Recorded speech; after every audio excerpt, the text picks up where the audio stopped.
खेरसौं में लोगों को हो रही परेशानी को लेकर ये अगली बड़ी खबर है कि किस तरीके से बिजली पानी की कमी की वजह से लोगों की मुश्किल बढ़ती जा रही है। और यूक्रेन ने रूस पर जिस तरीके से लगातार आरोप लगाए हैं, खाली करने से पहले रूस ने बिजली इंफ्रास्ट्रक्चर को जिस तरीके से भारी नुकसान पहुंचाया है, इसका अंदेशा तो पहले ही ज़ेलेंस्की लगा चुके थे। हालांकि रशिया भी ये कह रहा था कि हमारे टारगेट पर सिविलियंस नहीं है, लेकिन इंफ्रास्ट्रक्चर को, एनर्जी को लगातार नुकसान पहुंचाते हुए टाइमिंग, सर्दियों में अगर आप डिमांड के हिसाब से उस बेस को ही नष्ट करने की कोशिश करेंगे तो जाहिर सी बात है राजन कोचर सर, आम लोग सफर करेंगे। और ये एक बदली हुई स्ट्रैटेजी है जिसमें ग्राउंड रियलिटी में सफर यूक्रेन कर रहा है। देखिए, ऑलमोस्ट 50% जो सिटीज़ हैं यूक्रेन की वो पावर के बिना है।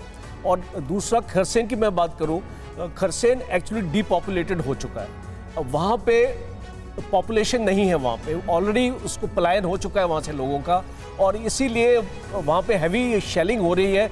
उस सिटी को नष्ट किया जा रहा है रशियन आर्मी से। और हम ये रोज रिपोर्ट देखते हैं, आज मॉर्निंग की भी रिपोर्ट्स है कि खेरसन में ये मिसाइल और रॉकेट अटैक्स हुए।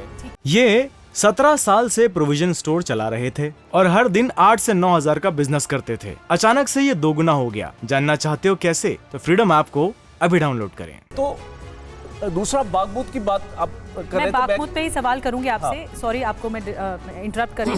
एक ब्रेकिंग न्यूज के बाद मैं बागमूत पे ही सवाल करूंगी। रूसी तेल पर प्राइस कैपिंग को ज़ेलेंस्की ने नाकाफी बताया है। रूसी तेल की कीमत $30 प्रति बैरल करने की मांग रखी गई। तेल से कमाए पैसों का युद्ध में होगा इस्तेमाल, ये ज़ेलेंस्की का कहना है। ज़ेलेंस्की ने की है रूस पर और कड़े प्रतिबंध लगाने की मांग। ये खबर आज बड़ी इसलिए भी है क्योंकि ज़ेलेंस्की ये कह रहे हैं कि जिस तरीके से ऑयल प्राइस कैप को लेकर फैसले लिए जा रहे हैं, उससे रशिया को कोई फर्क नहीं होगा। और अगर फैसला इस समय में ऐसा लिया जा रहा है कि रशिया को इसका फायदा पहुंचे, तो ऐसे फैसलों का फायदा ही क्या होगा। लेकिन यूरोपीय संघ का जो फैसला है उसके बारे में पहले जानकारी, क्योंकि ये जो यूरोपीय संघ की तरफ से फैसला लिया गया है रूस का, इसको लेकर बड़ा ऐलान है कि रूस इसे एक्सेप्ट नहीं करेगा। रूस ने कच्चे तेल की सप्लाई बंद करने तक की अब धमकी दे दी है, क्योंकि क्रूड ऑयल पर प्राइस कैप लगाने का जो फैसला रूस के खिलाफ लिया गया है वो रूस मानने को तैयार नहीं है। क्योंकि ज़ेलेंस्की कह रहे हैं कि इस पैसे की कमाई का रूस करेगा आगे इस्तेमाल जंग के हालात में, और मुक्त और स्थिर बाजार के लिए हानिकारक फैसला बताते हुए ये हालांकि बड़ी चोट समीर रशिया को पहुंचाने की कोशिश की गई है ताकि इकोनॉमी लेवल पर रशिया को लॉस हो।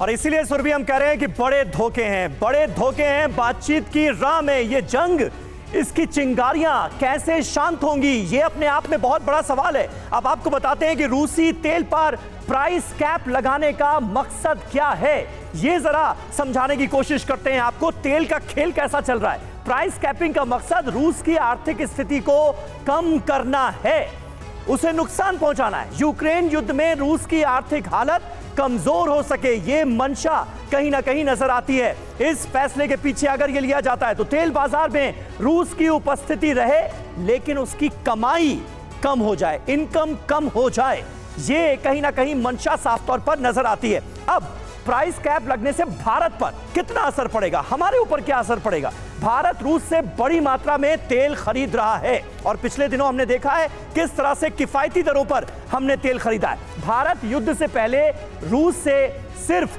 2% तेल खरीदता था, सिर्फ 2%। और रूस से कच्चे तेल का आयात आज की तारीख में 20% तक पहुंच गया है। 2 से 20%, 10 गुना भारत को रूस की ओर से तेल पर छूट मिल रही है। प्राइस कैप से भारत को नुकसान उठाना पड़ सकता है, यानी इसमें हमारा कहीं ना कहीं नुकसान है। रूसी तेल पर मिलने वाली छूट में कमी आ सकती है। जैसा कि मैंने आपको बताया, अभी किफायती दरों पर हमें तेल मिल रहा है, लेकिन अगर प्राइस कैपिंग का फैसला लिया गया तो इसका असर न सिर्फ रूस बल्कि हिंदुस्तान पर भी पड़ेगा, हमारे मुल्क पर भी पड़ेगा। कोचर साहब, इस तेल के खेल को कैसे एनालाइज करेंगे आप, क्या लगता है आपको? देखिए, ये प्राइस कैप लगाने के बाद जो भी इंश्योरेंस कंपनीज हैं वो इस प्राइस कैप को फॉलो करेंगी। और ये कहाँ पे इंश्योरेंस कंपनीज?